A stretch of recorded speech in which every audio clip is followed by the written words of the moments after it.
Bem, gente, boa tarde a todos. Aproveitando, o Ju nos informou que ela também ficou sabendo hoje. Nosso companheiro aqui de estudo, Edmar, alguns de vocês acreditam que recordam sobre ele, ele faleceu, né?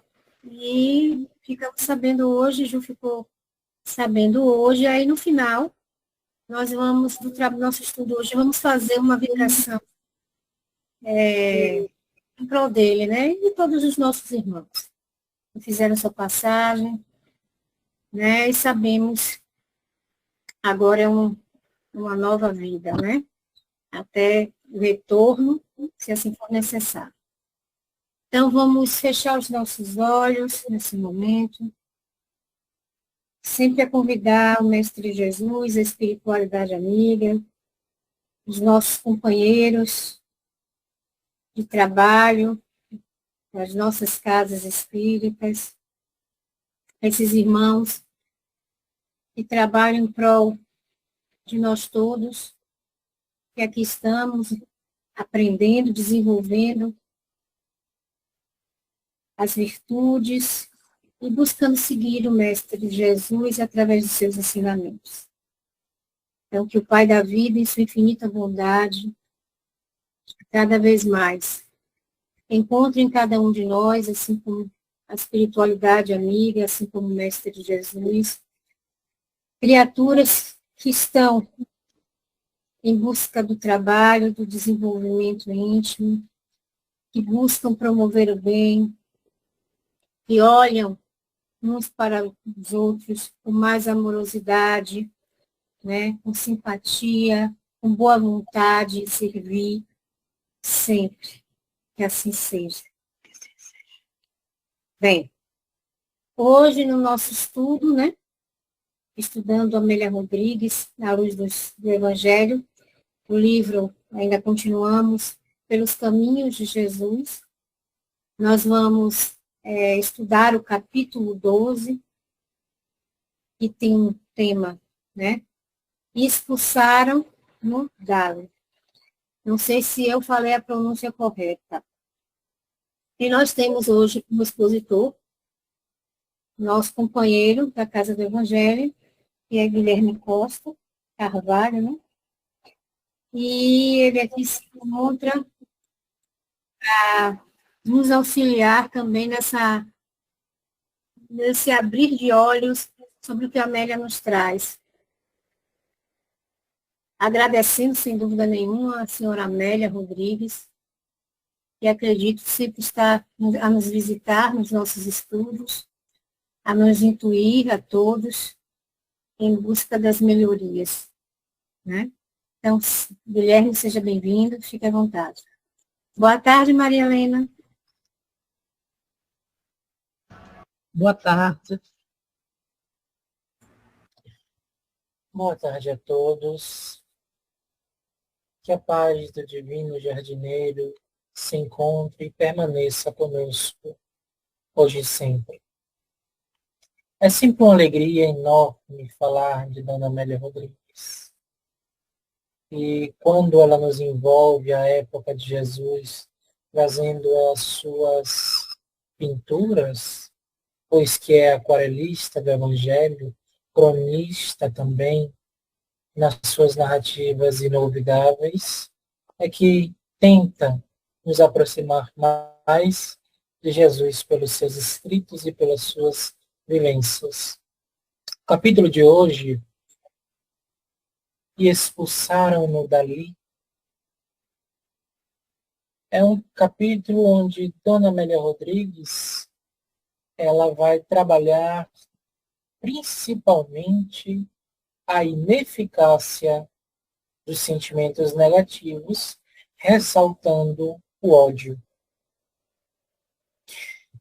Quando nós vamos analisar a partir de uma ótica geral, sem cunho doutrinário, enxergamos que na sociedade nós temos muitos problemas detectados e não detectados de processamento das emoções. As pessoas, de modo geral, elas sabem que elas têm alegria, que elas têm raiva, que elas têm tristeza, que elas têm vários complexos emocionais, mas pouco exploram. É o que é a área que nós costumeiramente chamamos de saúde mental. Não é explorado a mente porque por muito tempo a parte das doenças mentais, das patologias, dos transtornos ficou declarado como loucura. E nessa alcunha nós trazemos aí um grande preconceito, uma grande inconformidade com as suas ramificações. E então, essa inconformidade ela foi se tornando uma exclusão nesse processo de saúde que até pouco tempo era manobrada pelos internatos, os hospitais psiquiátricos, os manicômios. Quão triste não é a nossa visão em enxergar no Hospital de Barbacena a quantidade de espíritos que sofreram. Com a benfeitora, apóstola do bem, certamente, Nise da Silveira, trazendo um novo olhar para os tratamentos psiquiátricos, transformando um pouco o cenário, principalmente nacional. Então, nós temos enxergado que este tratamento das emoções, ele ainda fica secundário. E por conta da rotina nossa, que nos impele sempre à rapidez, às conclusões de trabalhos em cima de trabalhos, não nos dá tempo de fazer este processo, de respeitar o nosso momento, de respeitar os nossos limites, de respeitar quem somos e ter o tempo necessário para conhecer quem somos. Tudo isso afeta no campo da saúde mental. E a criatura que não é somente carne e matéria, mas sim espírito vestido temporariamente da matéria, ela se acha desligada de si mesma.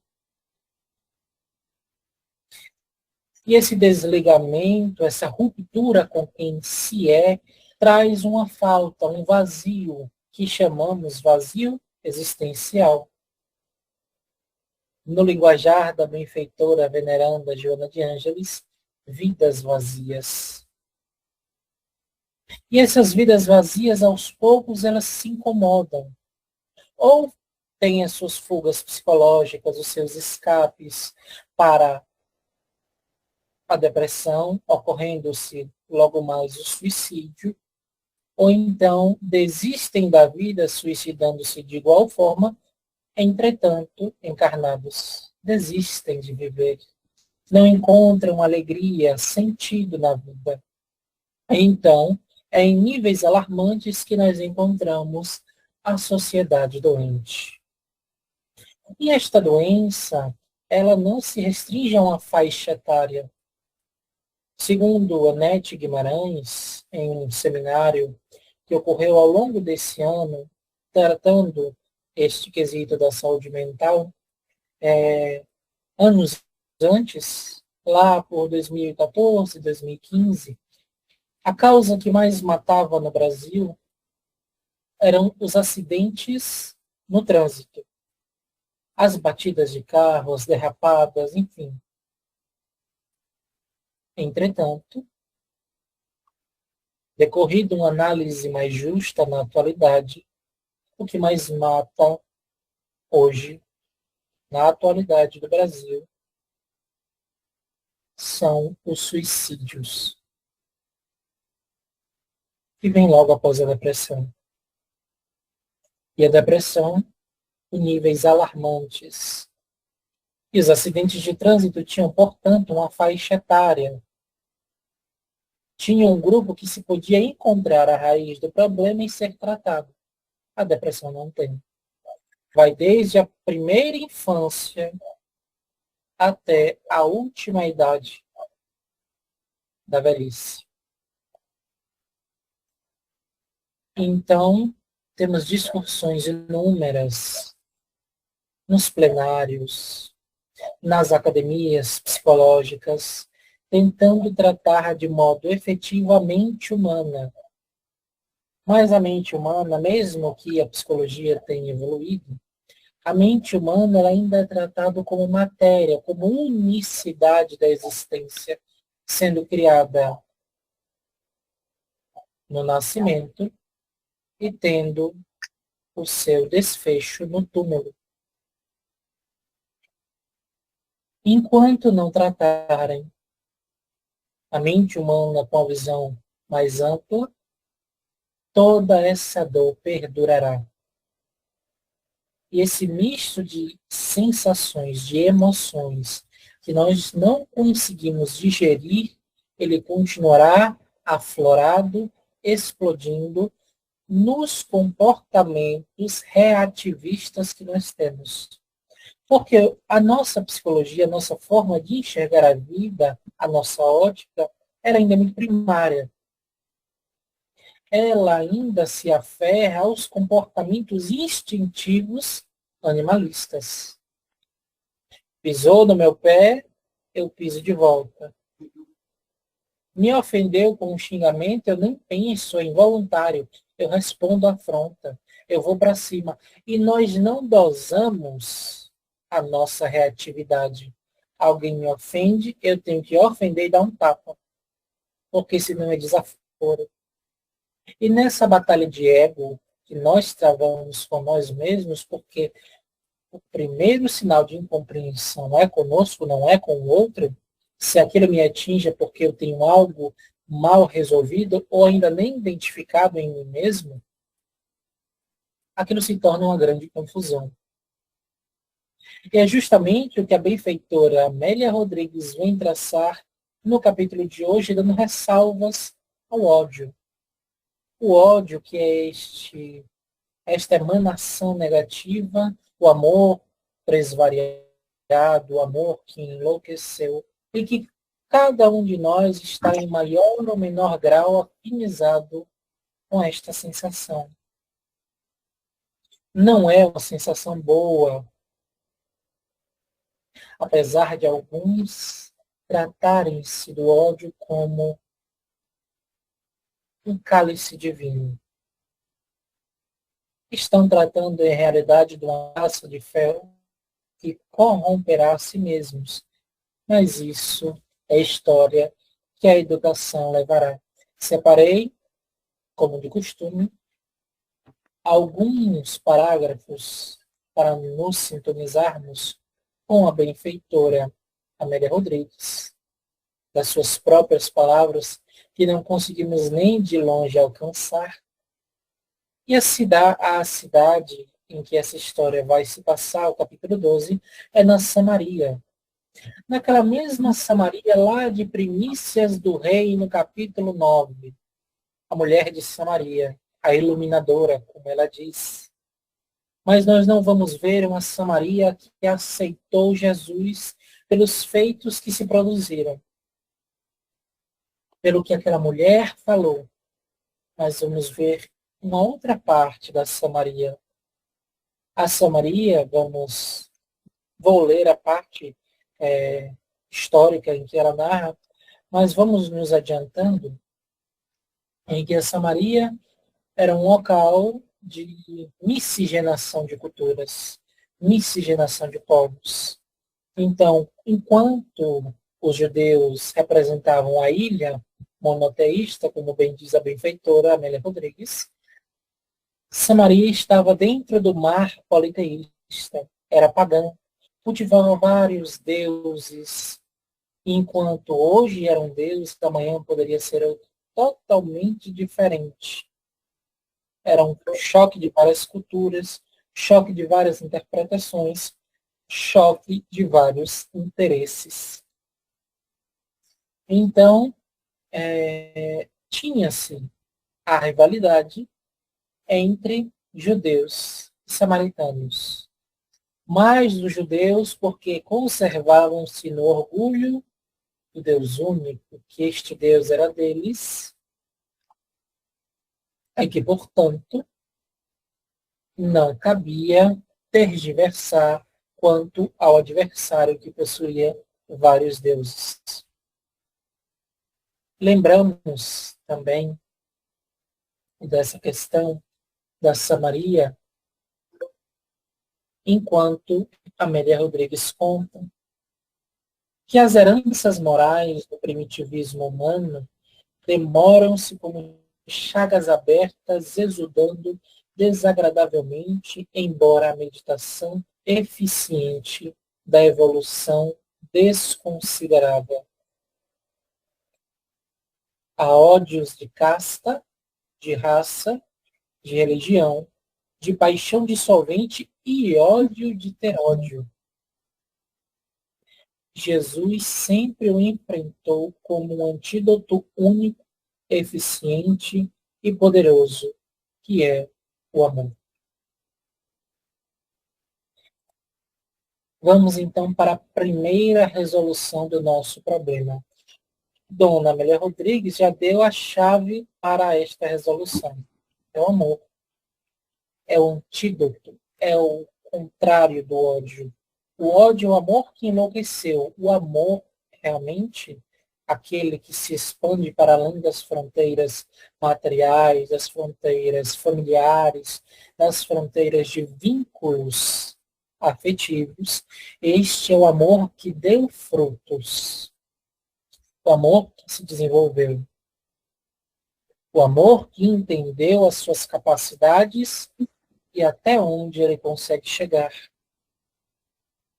É neste amor que nós nos fixaremos, porque nesse tratado em que revisitamos lá Primícias do Rei, no capítulo 9, a mulher da Samaria, a Samaria que nós somos apresentados é uma Samaria alegre, uma Samaria tranquila. Quando nós voltamos ainda no tempo para as parábolas de Jesus, a do bom samaritano, nós vemos que ele foi o único capaz de realizar um feito que todos os outros, o sacerdote e o levita, deveriam ter feito, ter realizado. Então, até aquele momento, nós estávamos apresentados a uma Samaria relativamente equilibrada. Mas, de acordo com as perspectivas de maturidade psicológica de todos os tempos, sabemos que nem tudo são flores.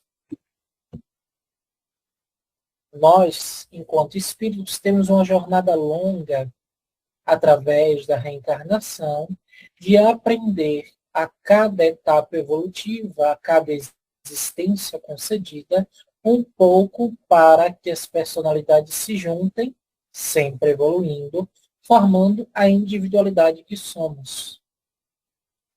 Então, as vestes, elas são de muito interesse, um interesse capital, para entendermos como funciona o nosso processamento das emoções.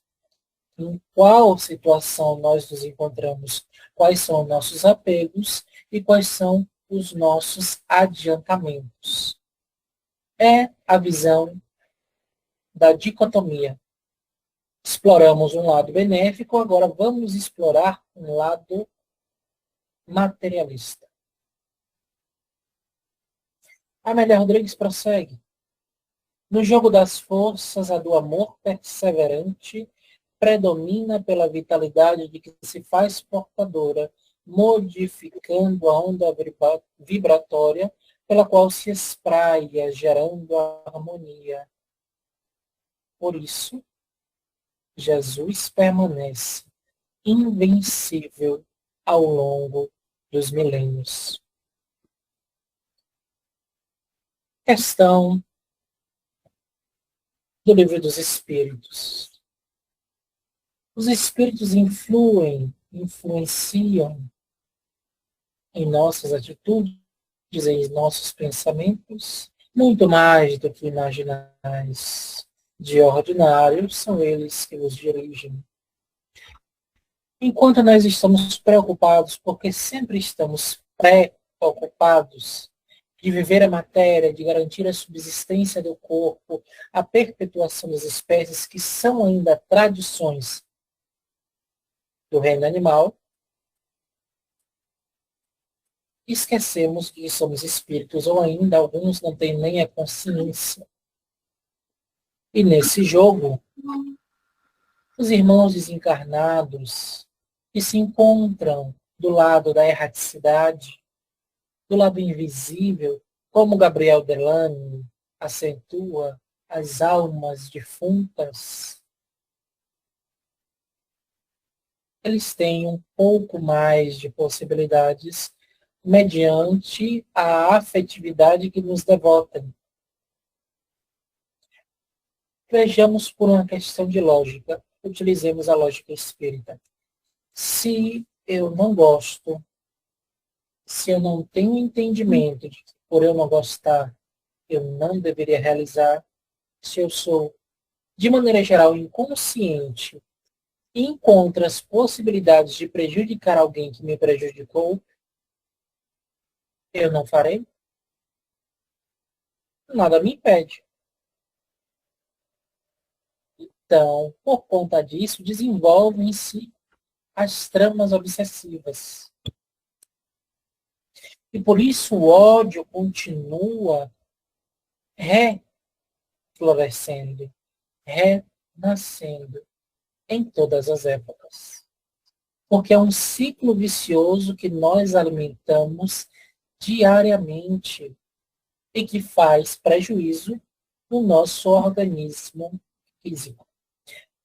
Tem uma passagem muito interessante do irmão Camilo, pela mediunidade de José Raul Teixeira, grande expoente, expositor da doutrina espírita,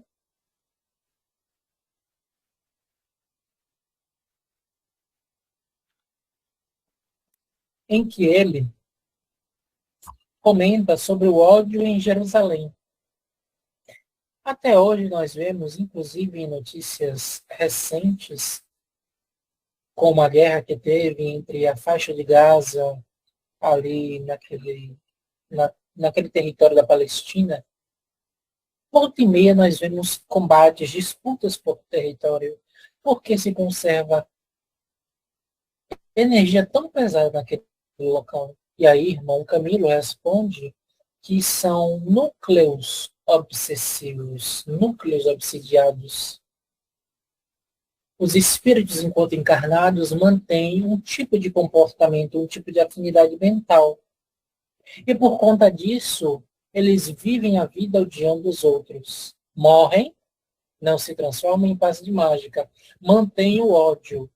E aí encarnam de novo e mantêm o ódio. Então, aquela atmosfera ela está poluída pelo ódio recíproco.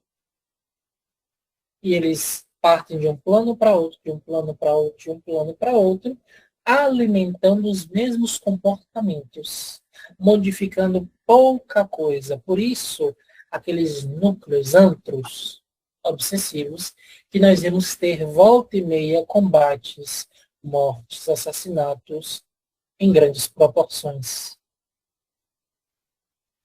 É o que acontece quando se acumula o ódio.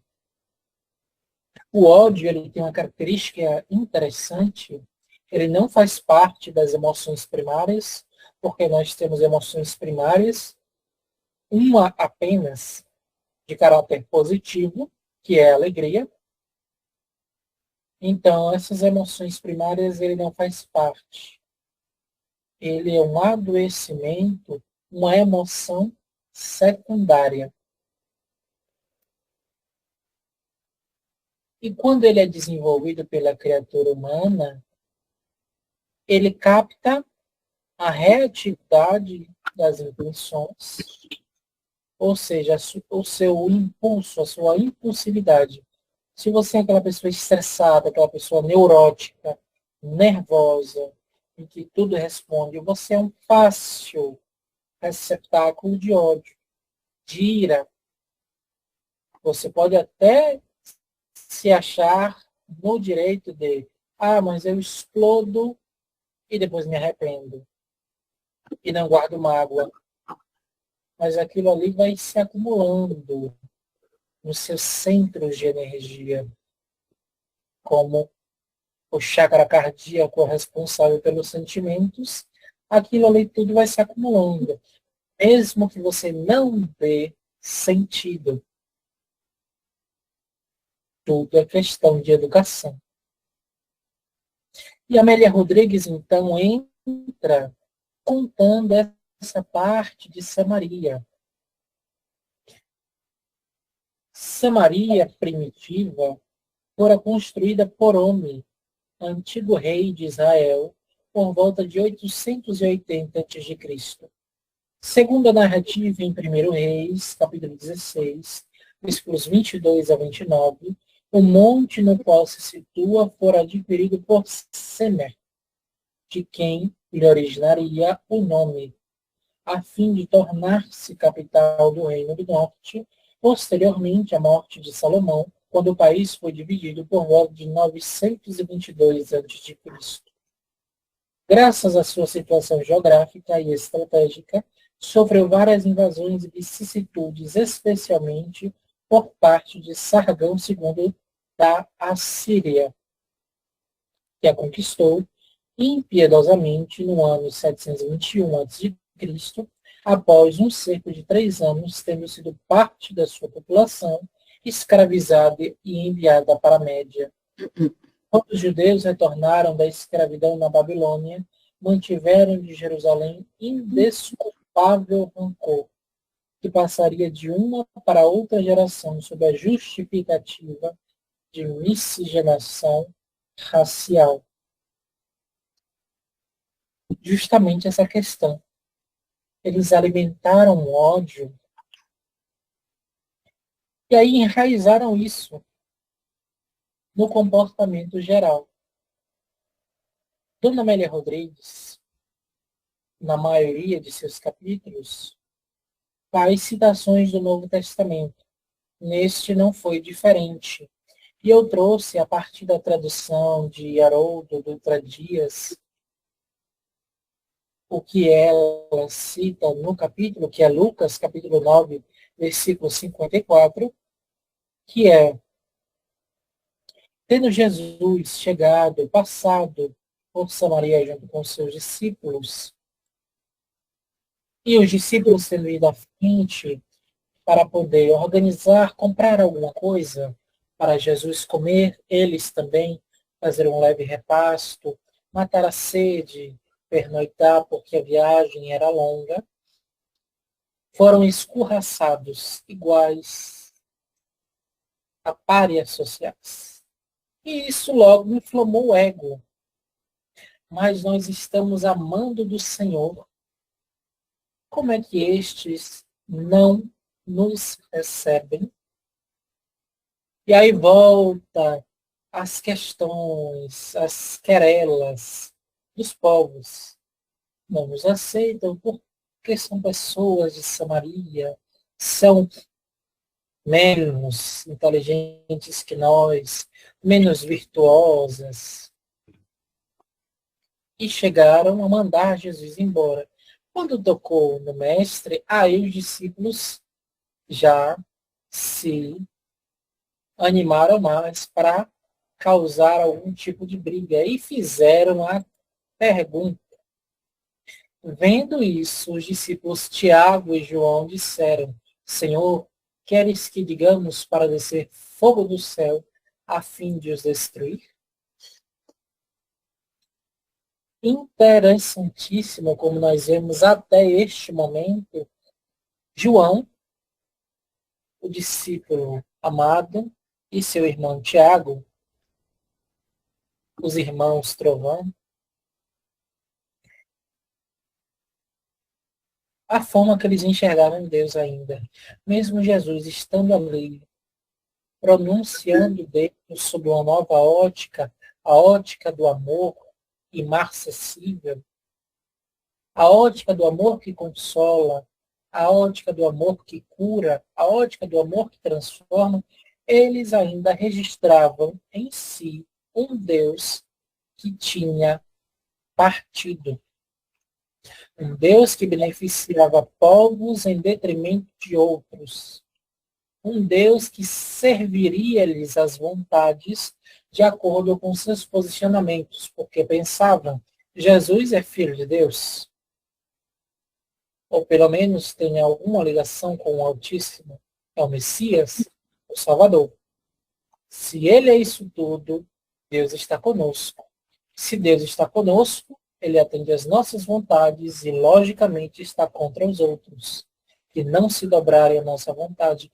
É ainda um comportamento de opressor e oprimido, que é a nossa grande dificuldade em todas as eras. Queremos sempre prevalecer a nossa vontade, porque nos achamos regados de certezas, de revelias. Eu estudo mais, sei mais, tenho mais poder, mais onisciência, e vou fazer com que todos os participantes da live tenham o mesmo pensamento que o meu. Ignorante já de início, porque há coisas que eu não sei, que vocês provavelmente sabem, dominam com muito mais facilidade. Só que eu me acho no direito. O meu ego, o meu orgulho e minha vaidade me impelem a dizer que eu estou no direito de conquistar a força. E isso se representa nos discípulos, mostrando que os discípulos não eram diferentes de nós mesmos, que eram representações das fraquezas humanas, mas que pela persistência, pelo amparo, e nós sabemos também, com o olhar espírita, pela sua envergadura moral, para a época, venceram suas provas. Morreram, dedicaram-se até o fim, sacrificaram-se em holocausto ao amor do Cristo. Só que nessa visão, voltamos, regressemos ao tempo. Lá no Monte Carmelo, a disputa entre Elias e os profetas de Baal. Os profetas de Baal queriam que o seu Deus mostrasse que era maior, que era o real, o verdadeiro, ao contrário de Elias. E brigaram nessa disputa pelas manifestações de Deus em sentimento de ódio. Eles não queriam mostrar que o Deus deles era o Deus, porque eles tinham se compadecido da ignorância de Elias, ou que eles queriam mostrar a Elias uma nova verdade, uma verdade aparente. Não. Eles queriam massacrar Elias com a manifestação do Deus deles. Elias, por sua vez, mostrou que o Deus dele estava presente, era um Deus vivo, mas também estava nessa relação de ódio e mandou cortar a cabeça dos profetas de Baal. Mais tarde, retorna como João Batista e tem sua cabeça cortada a mando de Herodíades. Então, nós vemos como tudo está entrelaçado. A partir do momento que nós emanamos um sentimento, uma emoção, damos-lhe uma característica e enviamos para alguém, aquilo ali vai ter uma correspondência. Vai e volta. Se for um sentimento bom, vai e se expande. E quando nós necessitarmos, ele volta para a gente. Se for um negativo, ele vai. Se achar alguma fraqueza, ele penetra no campo psíquico da pessoa e adoece. E aí nós somos co-participadores da convalescença de quem quer que seja. Então, mais tarde, a consciência vai lhe cobrar. Porque a consciência vai conosco onde quer que nos encontremos. Não podemos nos desligar da consciência.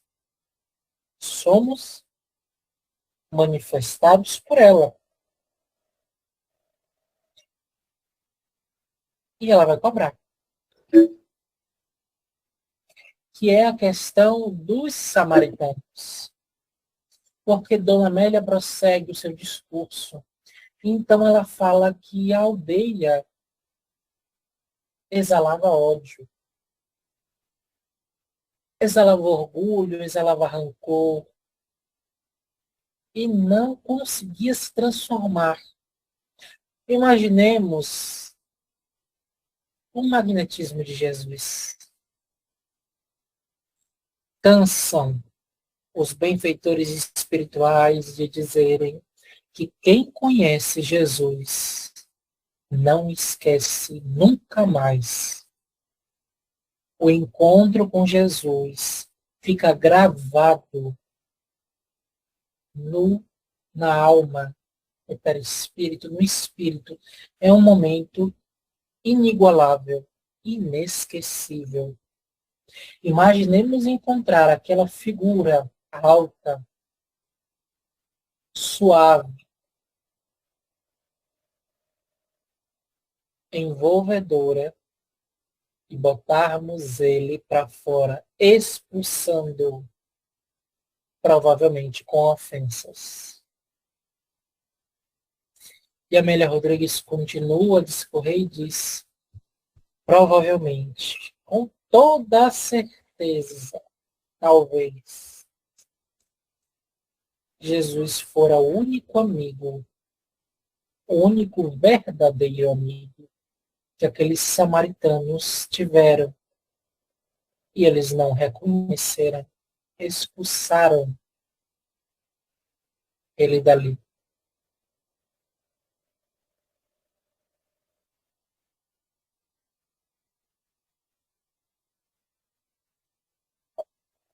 O que gera para nós uma grande reflexão. Em quantos momentos da nossa vida, da nossa trajetória nesta existência, que é a que nós temos acesso no acervo psíquico, quantos momentos por desordem emocional, por descontrole também emocional, psíquico, nós expulsamos Jesus do nosso coração, das nossas atitudes, da nossa convivência. Quantas vezes, pelo ódio do momento, pela raiva, pela ira, nós colocamos Jesus para fora. Não, Jesus, hoje não. Me deixa sozinha, me deixa quieto. Quantas vezes?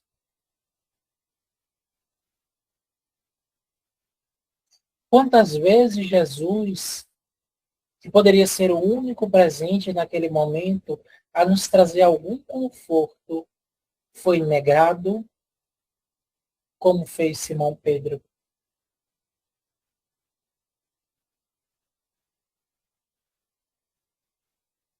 Muitas vezes. Incontáveis vezes. Mesmo assim, prossegue Jesus ao nosso lado. O Mestre Jesus visita-nos nas nossas atividades, dentro do lar, no trabalho, na escola, na casa espírita, onde quer que nos encontremos. E ainda assim desconhecemos da sua presença.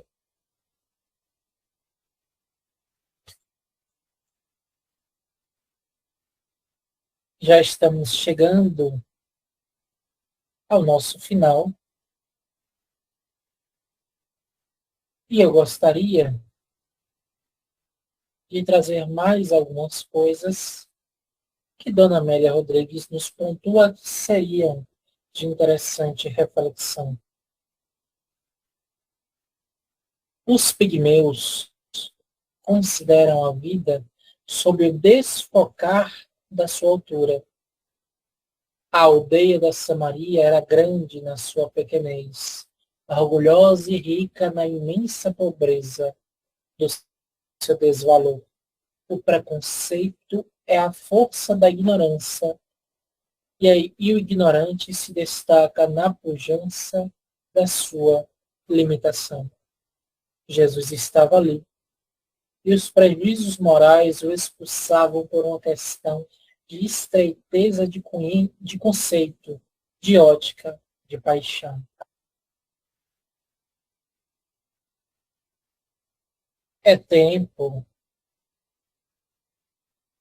como se vem popularizando, não só no meio espírita, mas principalmente em sociedade, é tempo de nós cuidarmos de nós mesmos, da nossa mente.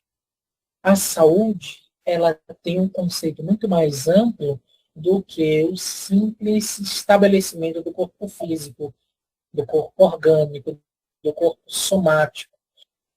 Tem um campo psicossomático. Como é que está o seu psiquismo? Como é que você lida com certas situações? Como é que você lida com seus traumas? Como é que você lida com quem você é? Como é que você lida com as suas limitações? Como é que você lida com as suas virtudes? Você lida? Você sabe lidar? Ou você foge de si mesmo?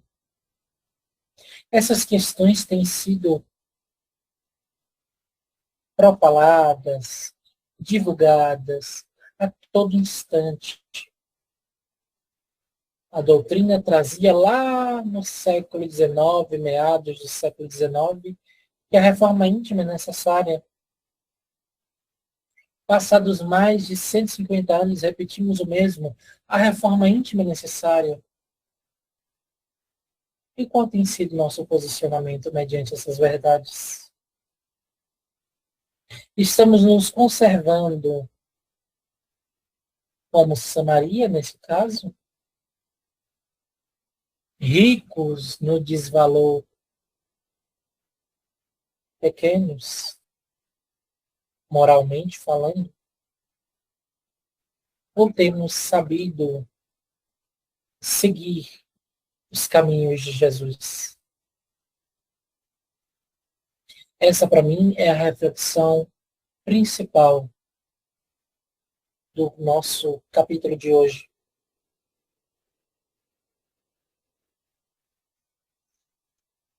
E encerrando, eu gosto sempre dos encerramentos de Amélia Rodrigues, que são perfeitos. Eu acho que não há mais nada a acrescentar além dos seus encerramentos. As samaritanas e judeus, pelo caminho da verdade, expulsaram Jesus e os seus seguidores das paisagens que supõem dominar, sem mesmo saber a razão. Não se dão conta ainda de que eles passam e o mestre fica. Na sua mesquinhez aprisionam-se e não veem senão o que, o que lhes agrada a morbidez. Incapazes de compreender, acusam.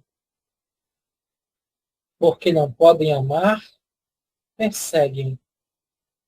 Os samaritanos expulsaram-no dali. Ele, que sempre os tomou como modelo, e foi talvez o seu único amigo na história dos tempos. Então, meus irmãos, que saibamos aprender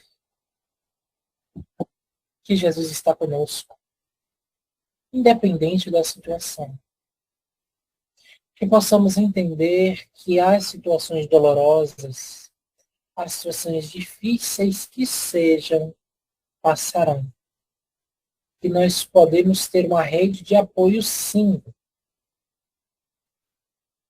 em Deus, em Jesus, na espiritualidade amiga e dos nossos cômpares nas casas espíritas. Porque os centros, as casas espíritas, têm por obrigação reacender essa irmandade que Jesus veio pregar há 2000 anos.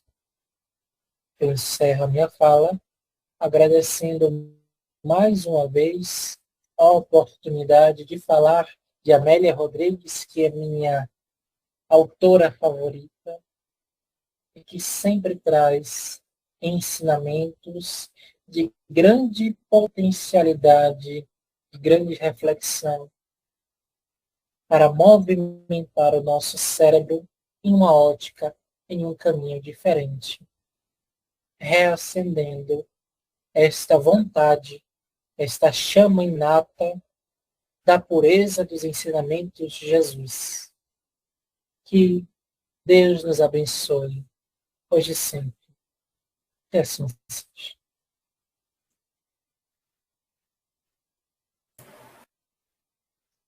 Agradecemos a Guilherme pela palestra, as informações trazidas. Alguém gostaria de fazer alguma pergunta?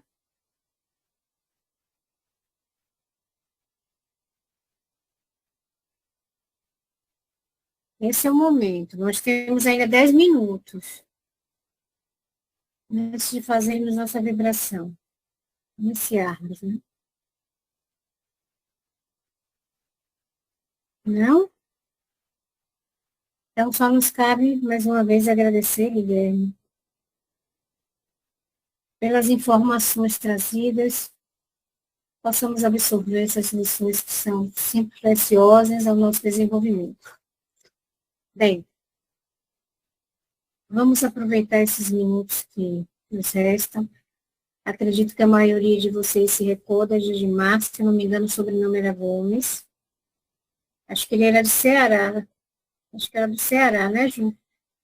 Edmar sempre, ao final, falava, agradecia a oportunidade, que ele se preparava todo domingo, que ele gostava de assistir nosso estudo, de fazer parte do estudo.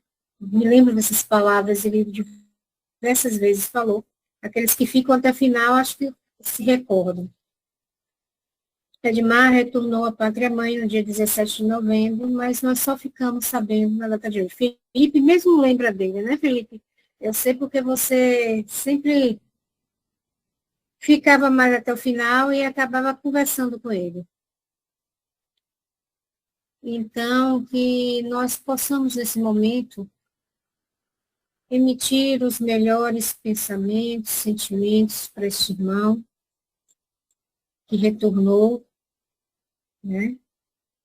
A pátria-mãe teve uma morte súbita, mas nós sabemos que era o momento, né?